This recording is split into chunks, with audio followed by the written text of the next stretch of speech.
Marcos capítulo 6.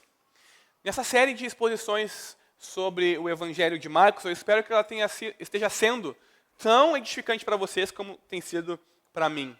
Ao longo dessa série, nós temos aprendido não somente sobre quem é Jesus, mas sobre a sua missão e o seu reino. Nós não podemos desvincular quem é Jesus da sua missão e do seu reino.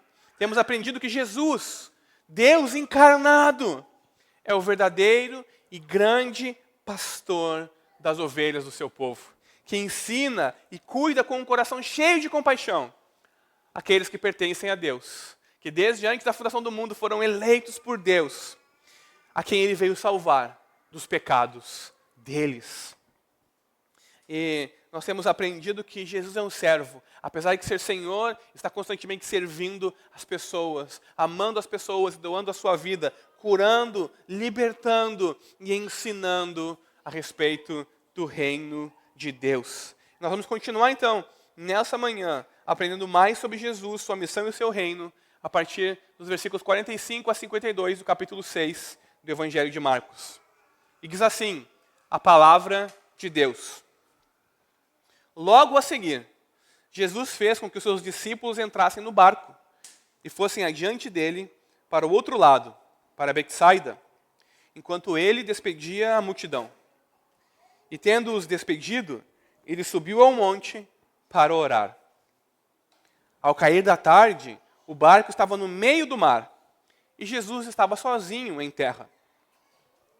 De madrugada, vendo que os discípulos remavam com dificuldade, porque o vento lhes era contrário, Jesus foi até onde eles estavam, andando sobre o mar, e queria passar adiante deles. Eles, porém, vendo-o andar sobre o mar, pensaram tratar-se de um fantasma e gritaram, pois todos viram Jesus e ficaram apavorados. Mas Jesus imediatamente falou com eles e disse, coragem, sou eu, não tenham medo. Então, subiu no barco para estar com eles. E o vento cessou. Ficaram totalmente perplexos, porque não haviam compreendido o milagre dos pães, pois o coração deles estava endurecido. Que o Senhor Deus abençoe a pregação da sua palavra. Amém? Irmãos, nós precisamos relembrar o contexto imediato dessa passagem. Essa passagem acontece imediatamente após o grande milagre de Jesus da multiplicação de pães e peixes. Jesus está ensinando a multidão depois de ter as suas férias frustradas, depois de ter aquele tempo com os discípulos que ele esperava frustrado, porque a multidão, percebendo aonde ele iria, o seguiu e estava lá desesperada, como ovelhas sem pastor. E Jesus se compadece delas, cheio de compaixão, e ensina a elas até tarde a palavra de Deus. E os discípulos queriam despedir daquela multidão, mas Jesus sabia que se eles fossem despedidos sem alimentar-se, devido ao clima, a distância da viagem e as condições, eles poderiam desfalecer pelo caminho e perder a sua vida. Então Jesus, como bom pastor, alimenta eles com apenas 5 pães e 2 peixes, uma multidão de mais de 5.000 homens, sem contar mulheres e crianças. E ele faz esse milagre tremendo. Essa passagem que nós lemos, acontece imediatamente essa multiplicação miraculosa de Jesus daqueles pães e peixes. Nessa passagem, a mensagem dessa manhã é que Jesus demonstra agora a sua autoridade divina ao caminhar sobre as águas e o seu cuidado e compaixão para com os seus discípulos ao se revelar a eles como Deus. Nós vamos compreender esse retrato de Jesus como Deus a partir de 3 pontos. Em primeiro lugar, nós vamos ver o contexto, depois a crise e, por fim, a compaixão de Jesus. Então, primeiro ponto principal, o contexto, versículos 45 e 46. Como eu disse, e eu acabei de explicar, essa passagem deve ser lida em contexto com a passagem da multiplicação dos pães e dos peixes.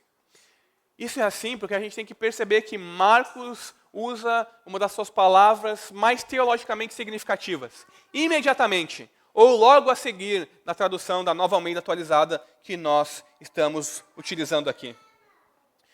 Imediatamente, ou seja, logo após multiplicar os pães e os peixes, as pessoas se fartarem, recolherem cestos e sobrar, imediatamente, Jesus ordena que os seus discípulos iniciem os preparativos para a viagem de barco até a próxima cidade, aonde ele iria ministrar o evangelho, aonde ele iria dar continuidade à sua missão.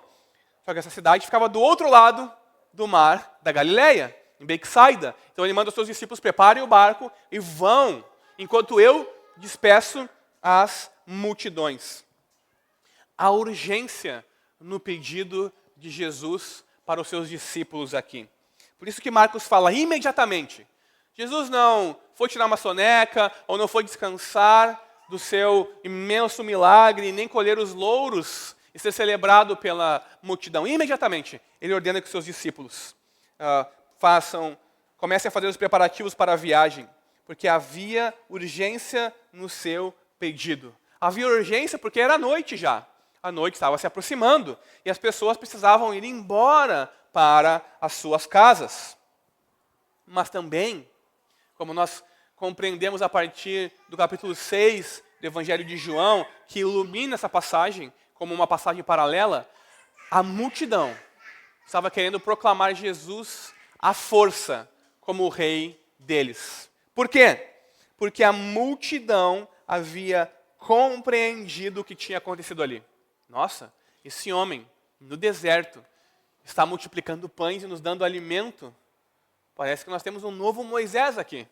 E a multidão, então, queria forçar Jesus a coroá-lo como rei de Israel. Para quê? Obviamente, para livrá-los da opressão dos romanos. Finalmente chegou alguém que vai nos livrar da opressão dos romanos e também de todos os nossos problemas. Claro que nós vamos coroá-lo rei, vamos segui-lo e vamos derrotar os inimigos do povo de Deus, vamos reinar e vencer e vencer.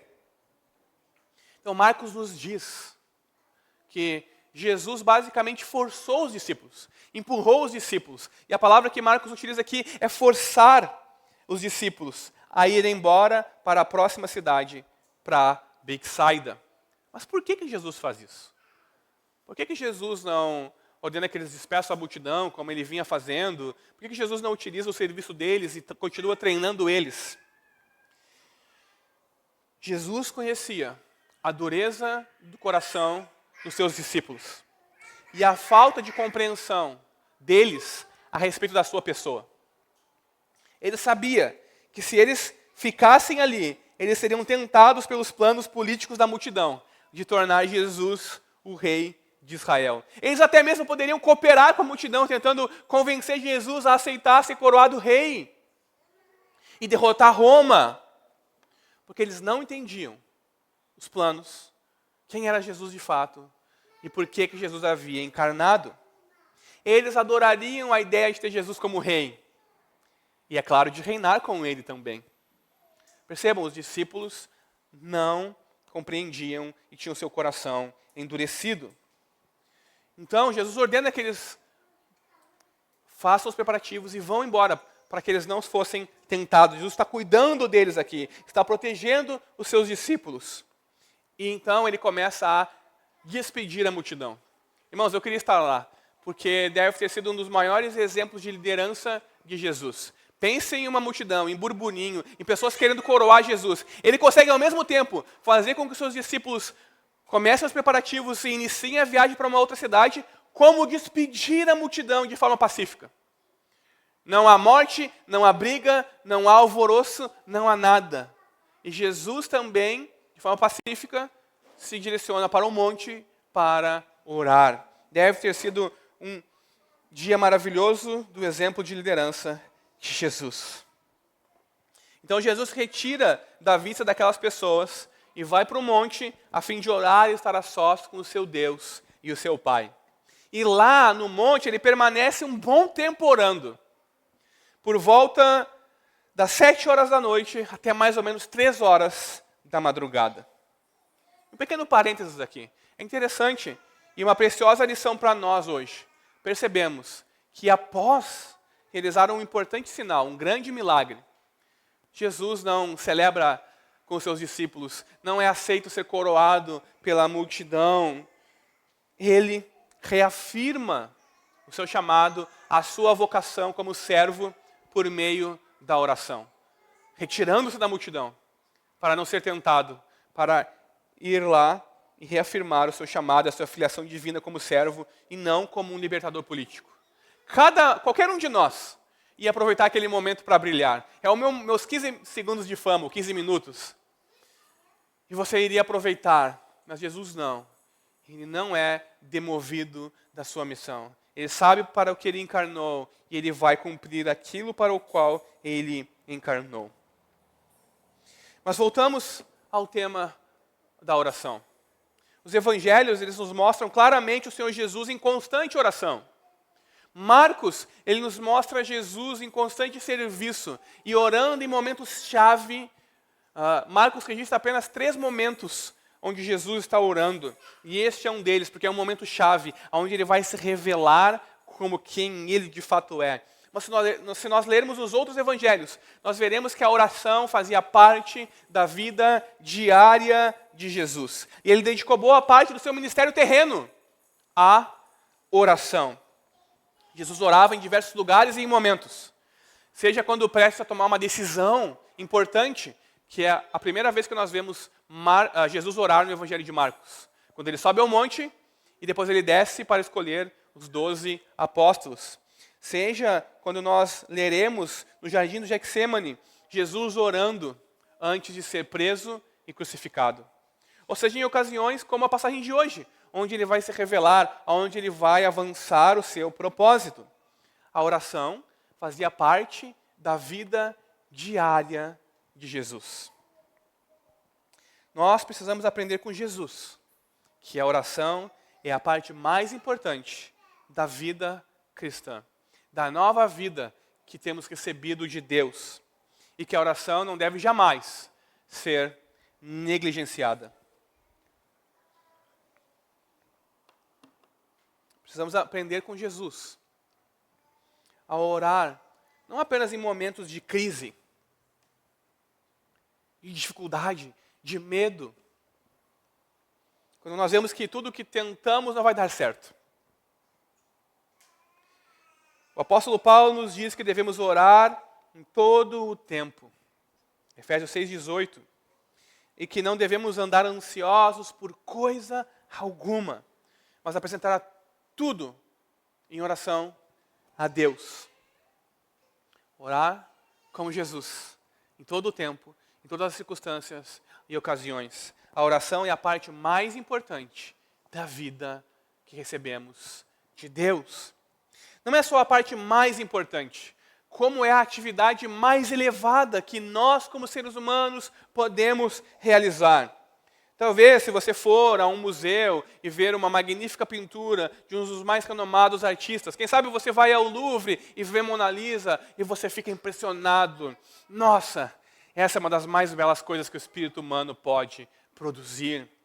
Ou você vai e contempla um lugar belo, o pôr do sol e a natureza, e você se deslumbra e enche o seu espírito de maravilhamento com aquilo. Talvez você pense, esse é o estado mais elevado que o espírito humano pode chegar. Na verdade, algo muito negligenciado, simples e humilde, é a atividade da qual o espírito humano é capaz de realizar a sua mais elevada atividade. A oração, que é precisamente ter comunhão com Deus. Orar é ter comunhão com Deus. E é algo que somente quem nasceu de novo pode experimentar. E é por isso que é a mais elevada atividade que nós, como seres humanos, podemos realizar. Ter comunhão com Deus. Cumprir o objetivo para o qual nós fomos criados. A oração, meus irmãos, é tanto uma dádiva concedida a todos aqueles que nasceram de novo, como uma tarefa. Porque porque Deus toma a iniciativa. Nós só podemos orar porque Deus tomou a iniciativa. É uma dádiva, mas é uma tarefa, porque o homem deve corresponder. Você deve corresponder. Você deve dobrar os seus joelhos. Você deve se afastar das pessoas. Você deve dedicar tempo e orar. E exercer essa mais elevada atividade da qual o espírito humano é capaz. É por isso que Jesus orava em todo o tempo. Porque ele estava tendo comunhão com o seu Deus e com o seu Pai. Ele sabia que não havia nada mais importante do que isso. Nem todo o ministério, nem todas as curas, nada era mais importante do que orar para Jesus. E enquanto Jesus orava sozinho, por si mesmo, tinha comunhão com Deus e orava pelos seus discípulos no monte, os discípulos seguiam viagem rumo a Betsaida. Acontece que a travessia não estava sendo como eles imaginavam que seria, ou como eles esperariam que normalmente deveria ocorrer. Havia mais uma vez uma tempestade sobre os discípulos. Um vento contrário muito forte, soprando sobre o barco, a ponto de fazer as ondas baterem no barco e eles não conseguirem avançar. Isso me leva ao meu segundo ponto nessa manhã, a crise. Versículos 47 a 49. Enquanto Jesus orava, os seus discípulos remavam. Enquanto Jesus orava, os seus discípulos remavam. E a tempestade soprava cada vez mais forte sobre eles. Na primeira vez que os discípulos enfrentaram uma tempestade, eles tinham Jesus no barco. Eles tentaram tudo e não conseguiram, então desesperados foram lá e chamaram Jesus. E ele livrou eles. Deu uma ordem e a tempestade cessou, os ventos pararam, o mar ficou calmo.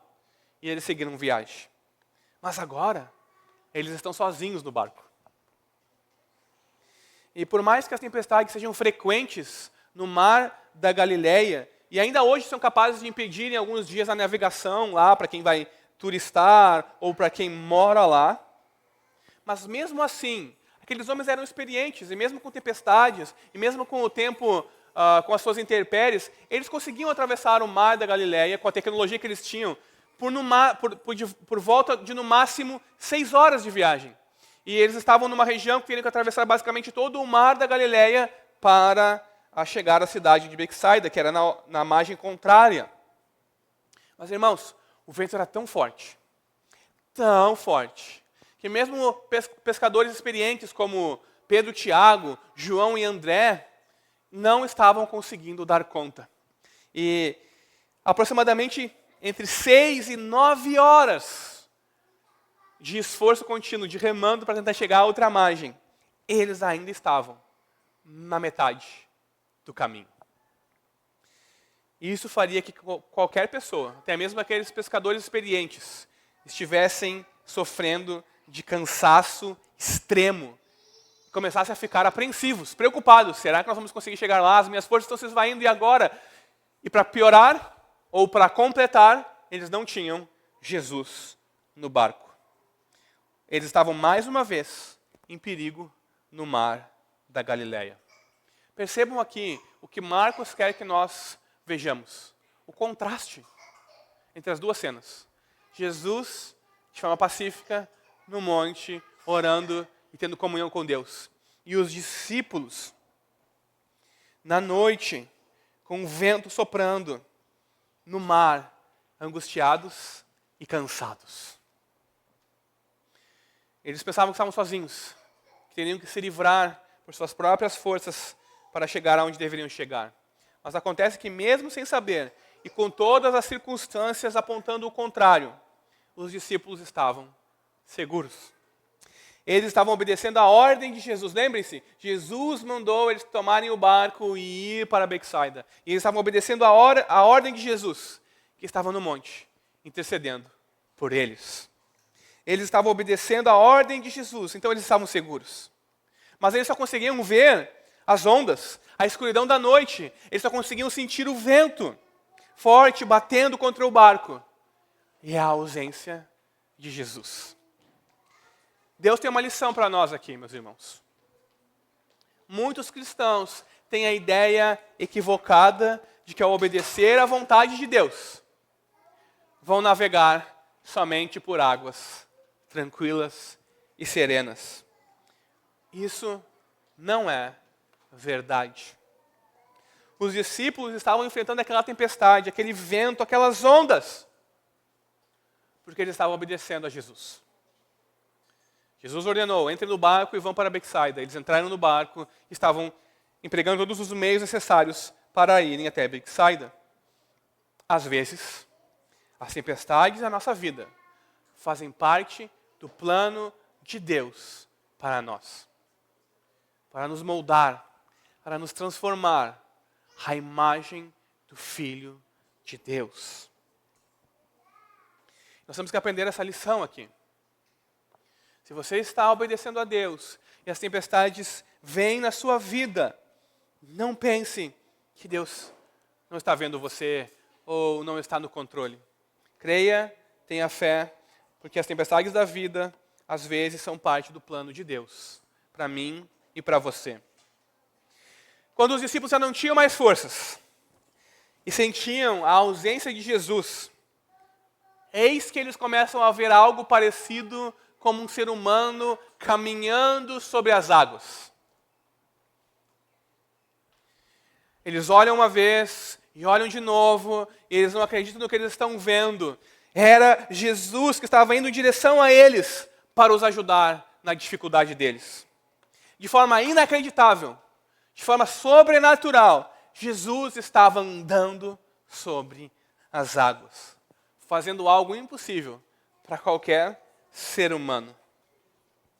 Mas se você parar para pensar, se você olhar bem, no final do versículo 48, há uma frase misteriosa, que diz que Jesus queria passar adiante deles. Jesus estava competindo com eles para ver quem chegava primeiro em Betsaida? Será que é isso? Não, Jesus não estava querendo chegar antes deles lá em Betsaida e ensinar uma lição para eles. Que sem eles são incapazes de fazer qualquer coisa direito. Que se Jesus não está por perto para corrigir a situação, eles botam os pés pelas mãos. Não é isso. Essa frase enigmática do final do versículo 48 é, na verdade, uma indicação de quem Jesus é. E faz parte da autorrevelação, ou da revelação de Jesus de si mesmo para os seus discípulos. A ir até os discípulos caminhando por sobre as águas. Jesus está fazendo o que somente Deus pode fazer. E então revelando a si mesmo aos seus discípulos como realmente quem Ele é. Deus encarnado. No Antigo Testamento, nós temos a afirmação categórica de que somente Deus pode andar sobre as águas. O livro de Jó, ele nos diz o seguinte, no capítulo 9, nos versículos 8 e 11. Só Deus estende os céus e anda sobre as ondas do mar. Quem está agora andando sobre as ondas do mar? Indo em direção aos discípulos? Só Deus pode andar sobre as ondas do mar. E o versículo 11 diz o seguinte: quando passa por mim, não posso vê-lo. Se passa junto de mim, não o percebo. Jesus está tentando passar pelos discípulos. Jesus está no lugar de Deus. Por quê? Porque Ele é Deus encarnado. Os discípulos tinham na sua mente, no seu imaginário, na sua educação moral, esses acontecimentos. Eles não estavam esperando Deus encarnado andando sobre as águas. É por isso que eles ficam apavorados e pensam que era um fantasma. Mas Jesus está revelando a si mesmo como Deus a eles. Mas outra referência do Antigo Testamento também faz sentido aqui. Jesus está apontando para ela, para que os discípulos percebam quem Ele é. E é a referência de Êxodo 33, versículos 18 a 23. Que diz o seguinte: então Moisés disse, peço que me mostres a tua glória. Moisés falando com Deus no monte. O Senhor respondeu, farei passar toda a minha bondade diante de você, e lhe proclamarei o nome do Senhor. Terei misericórdia de quem eu tiver misericórdia, e me compadecerei de quem eu me compadecer.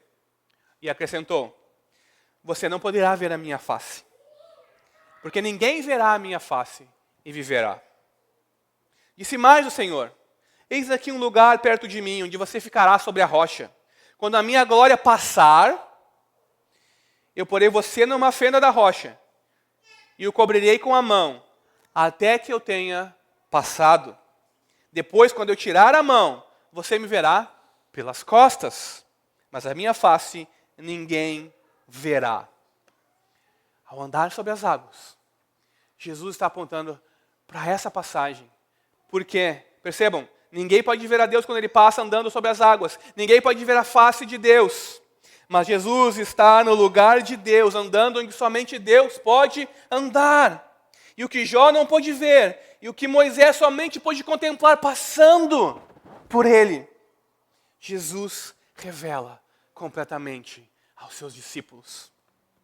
E ele faz isso intencionalmente, para que eles vejam a glória de Deus na sua face. É por isso que Paulo pode dizer em 2 Coríntios capítulo 4, versículo 6, ele mesmo, Jesus, resplandeceu em nosso coração para a iluminação do conhecimento da glória de Deus, na face de quem?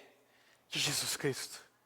Ao ver Jesus andando sobre as águas, aqueles homens estavam vendo Deus encarnado e contemplando o que Moisés não pôde contemplar e vendo o que Jó não pôde ver, o Senhor andando sobre as águas, Deus encarnado, a salvação deles ali.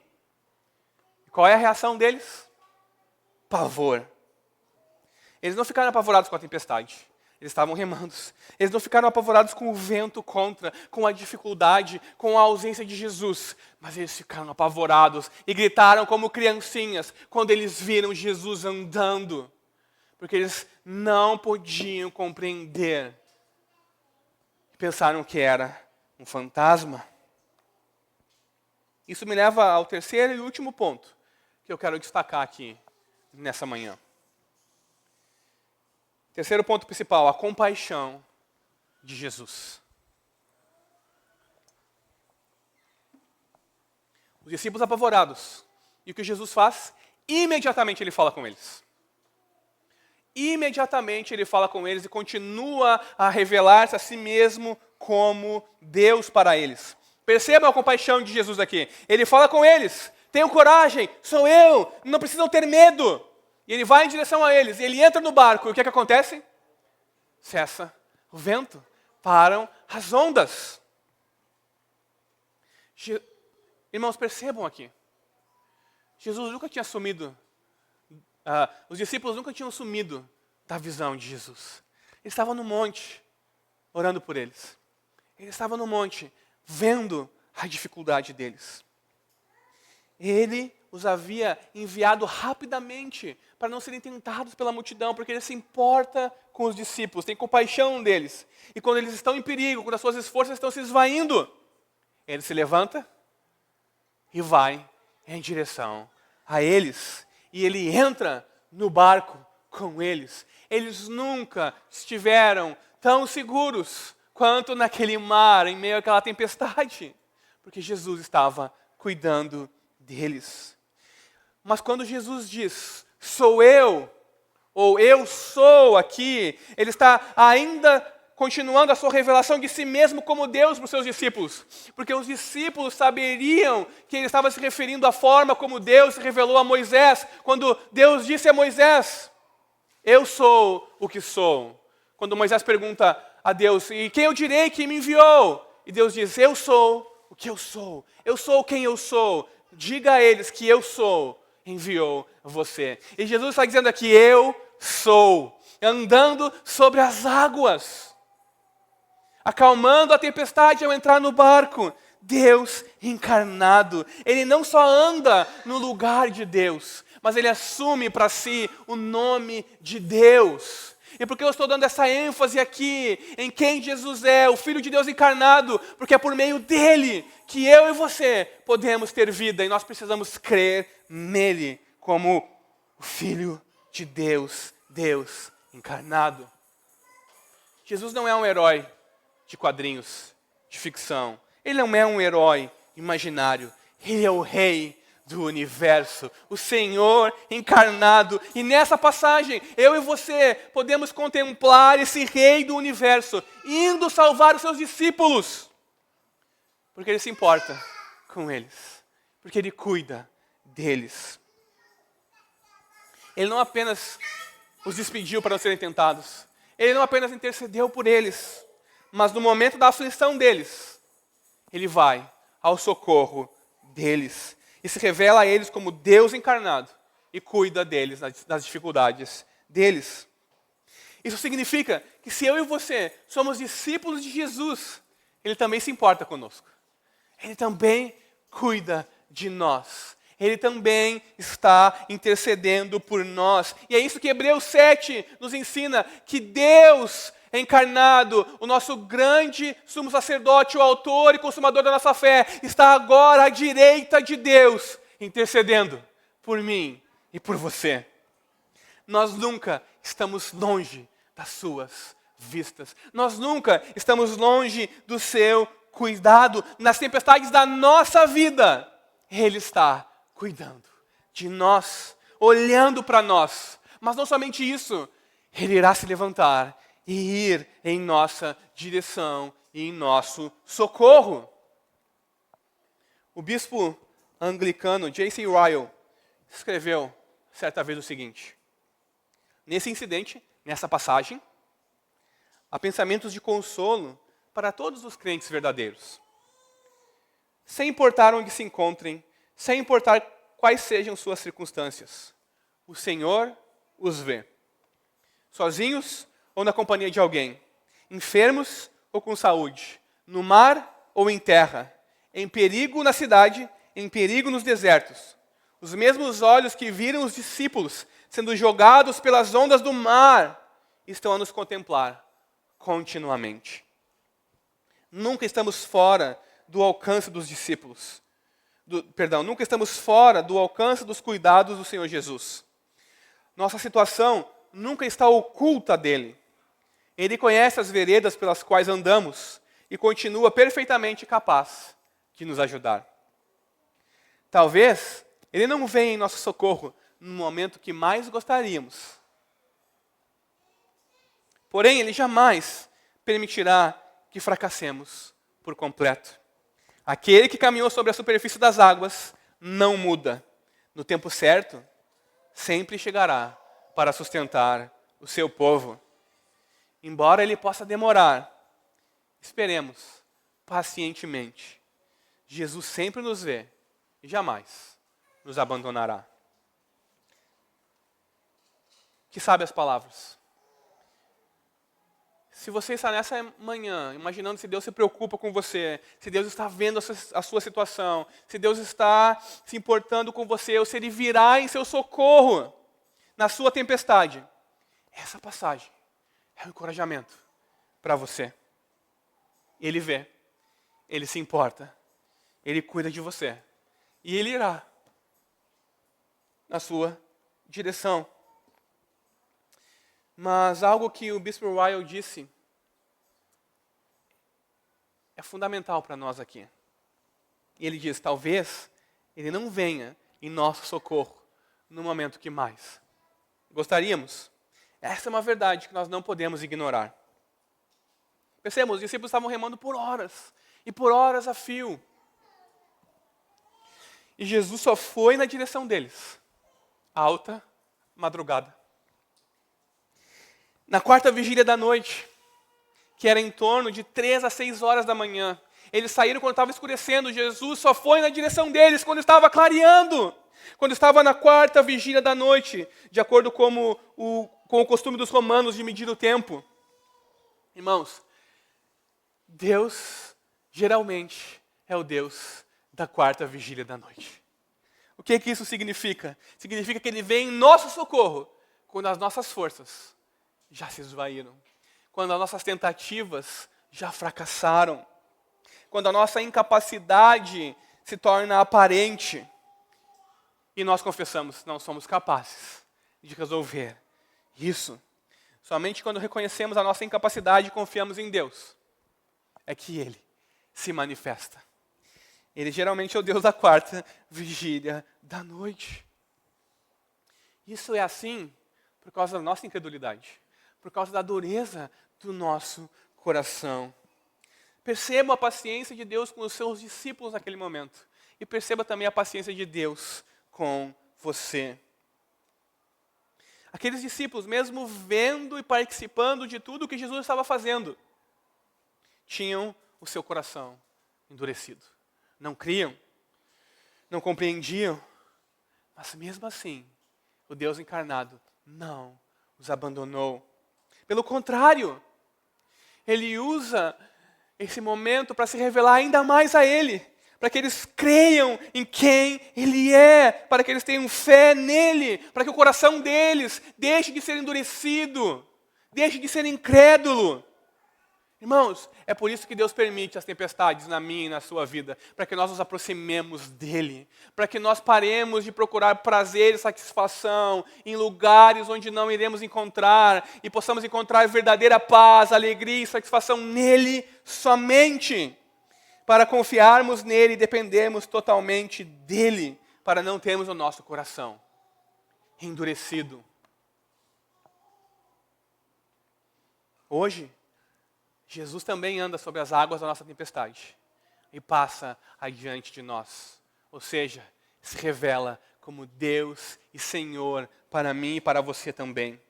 Nas tempestades da nossa vida, Ele reina como Deus e Salvador.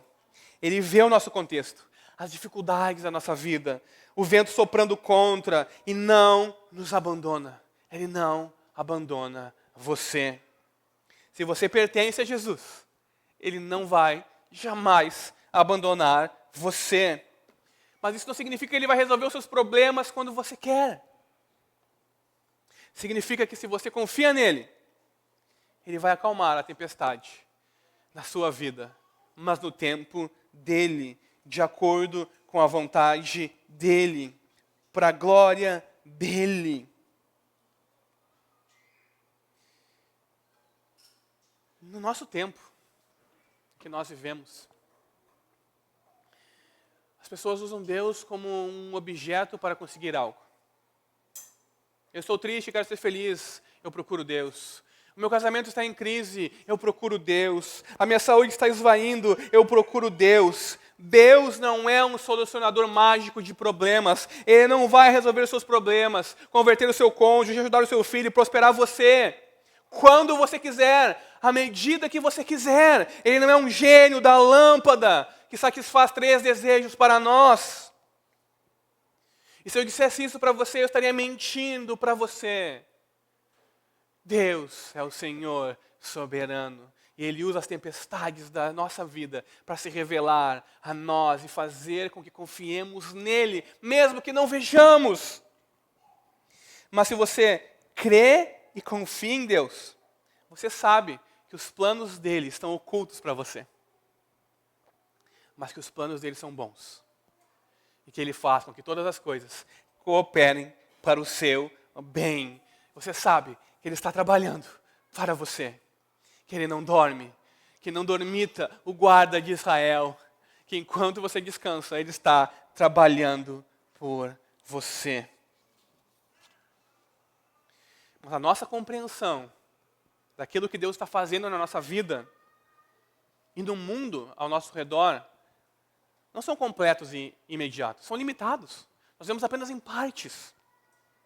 Irmãos, nós vivemos num mundo líquido, onde nós temos acesso à informação quase que de maneira instantânea. Se acontecer algo do outro lado do mundo, em questões de minutos, nós sabemos, nós recebemos a informação.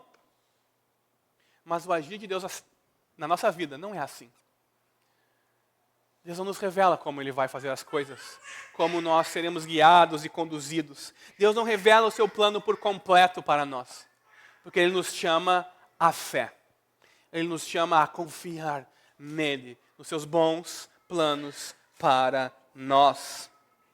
Ele promete que se Ele começou boa obra em nós, Ele vai terminar ela até o dia de Jesus, que nós estamos seguros na mão dele, que nada, nem ninguém, nem coisa alguma vai nos separar do seu amor, que ele revelou em Jesus, que Ele fará com que todas as coisas cooperem para o nosso bem. Mas Ele não vai revelar todos os seus planos para nós. E diante dessa verdade, de que nós não somos Deus e não sabemos todas as coisas e temos que confiar, ou caímos em uma espécie de frustração, desânimo, ou nós descansamos em Deus. Qual será a sua resposta em meio às tempestades da vida? Frustração ou fé em Deus?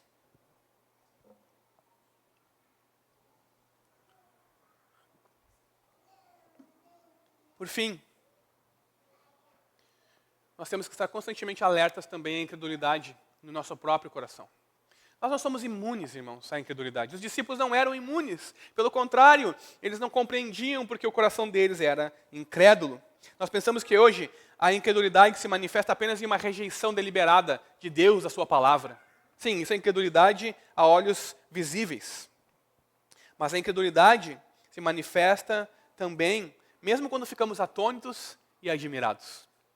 Mesmo quando ouvimos e ficamos boquiabertos. Os discípulos no barco ficaram atônitos e admirados, mas mesmo assim, eles estavam incrédulos no seu coração. A fé bíblica, ela não se limita a um espanto diante de um grande feito, de um milagre. O resultado da fé bíblica é a confiança em Deus e o serviço a Deus. Vir à igreja, cantar e ouvir o sermão não é suficiente. Você precisa confiar em Deus e viver para Deus. Não são emoções, espanto, admiração que produzem a fé verdadeira. Isso somente Deus pode produzir.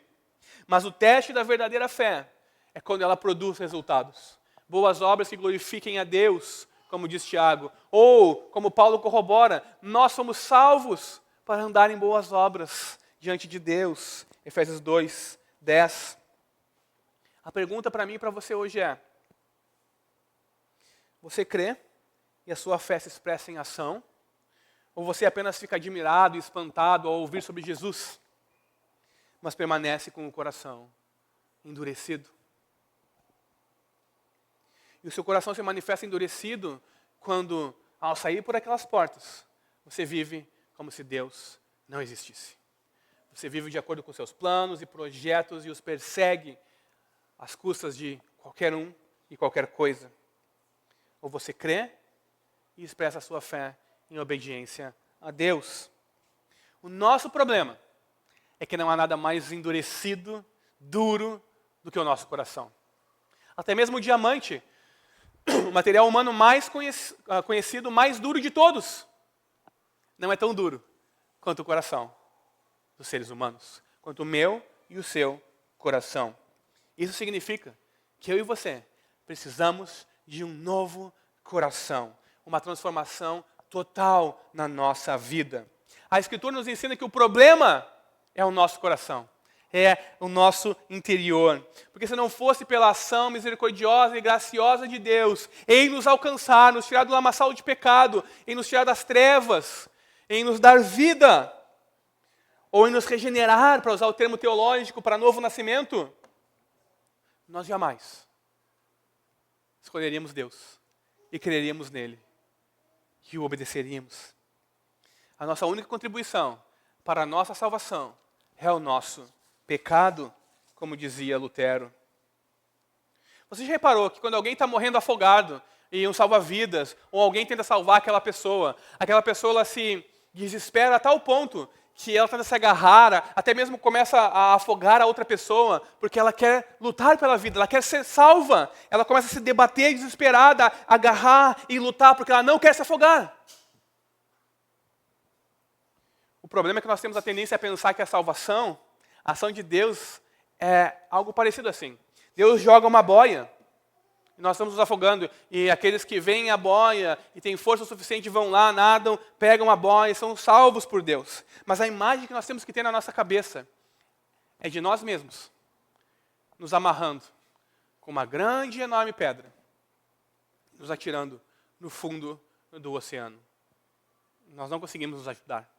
Nós não conseguiremos sair dessa situação se Deus não mergulhar e nos alcançar e nos tirar, nós não seremos salvos. A pessoa não pode fazer nada para se salvar. Aquele que se atira com uma pedra amarrada a si mesmo, a sua morte é certa e iminente. Por que eu estou dizendo isso? Porque se você crê em Jesus, se você confia em Jesus, se a sua vida foi transformada pelo poder de Deus, se você saiu da morte para a vida, das trevas para o reino de Deus, foi liberto do poder e do domínio do pecado e já escapou da ira vindoura de Deus,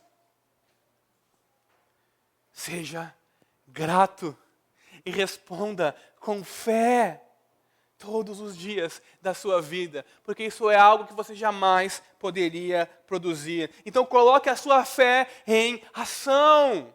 Responda colocando a sua fé em ação, não sendo incrédulo, não tendo o coração endurecido pelo engano do pecado.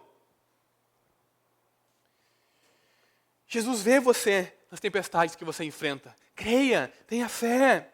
Ele intercede por você diante de Deus Pai. Ele vem em seu socorro. Você pertence a Ele. Ele jamais abandonará você. Tenha fé.